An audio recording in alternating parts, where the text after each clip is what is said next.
So for today's class, what we're going to do is focus on maintaining possession of the ball. So all week we've been working on soccer, and we're going to keep doing that, but now we're going to focus on how we can control the ball, how we can keep that ball in our possession. So what I want you to do is talk about what it looks like to have control of the ball, to keep control of the ball. So turn to your partner in 1 minute to have that conversation. The pairs of students will discuss the success criteria for maintaining control of the ball. Have students share their responses with the entire class while the teacher writes correct student responses on poster paper for reference throughout the class. So we're actually going to get warmed up right now with a game called Stop the Runaround. Now during the game, be aware of your body in space, be aware of where the other people are as well. So one squat at a time, I'm going to have you get up and get your ball, and I want you to choose a ball that's the right size for you. So you're going to pick a ball that works for you. So squad one, let's have you get up and get a ball. Continue in this manner with students moving from a slow jog to a jog and finally to a run. Throughout the warm-up, prompt students to reflect on dribbling and connect their performance back to the success criteria identified in the Minds On. Prior to the activity, inspect activity area for safe traction and eliminate potential hazardous conditions. Set boundaries for activities a safe distance from walls. Inform students of the boundaries. Remind students to be cautious when moving and to be aware of the personal space of others. Check that each activity is spread out to minimize interference from other activities.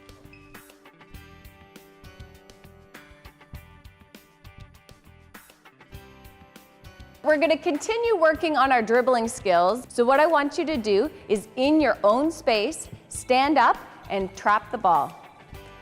Ball tap.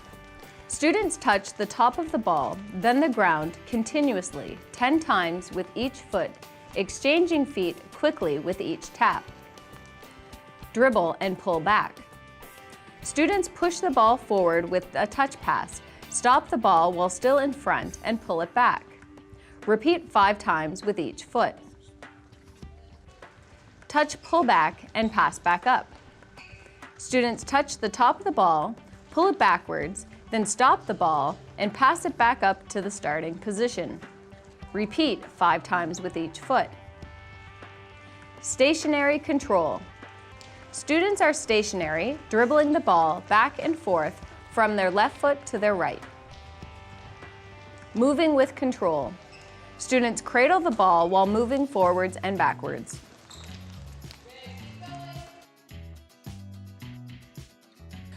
So we're going to continue to explore dribbling with a game called Team Control.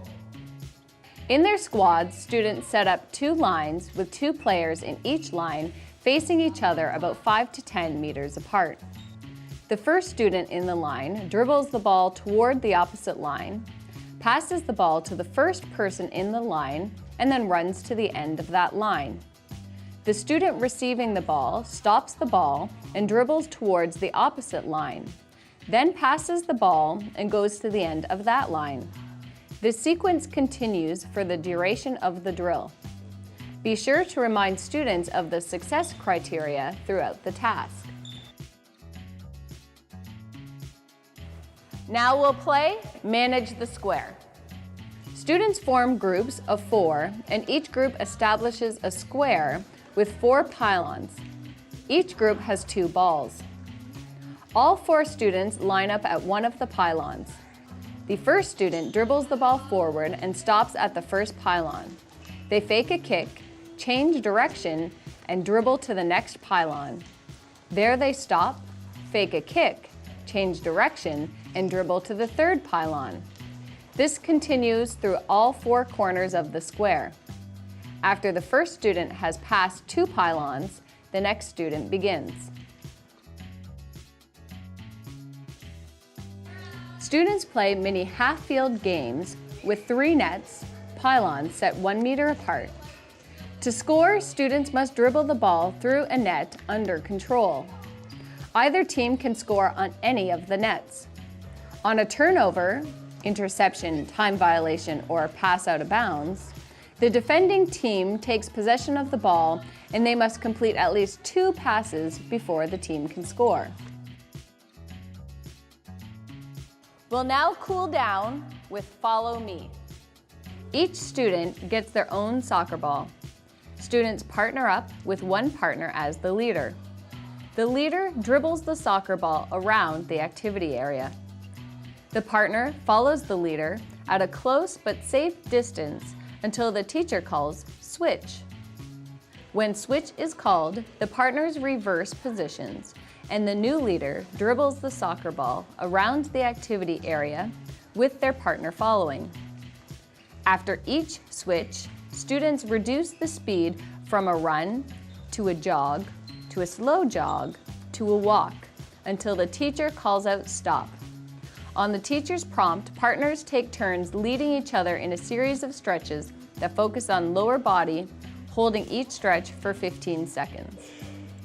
While stretching, pairs discuss whether they were able to successfully perform the success criteria. Before exiting the gym, students show whether they were able to perform the success criteria by giving either a thumbs up or thumbs down as they return their soccer balls to the bag and line up to leave.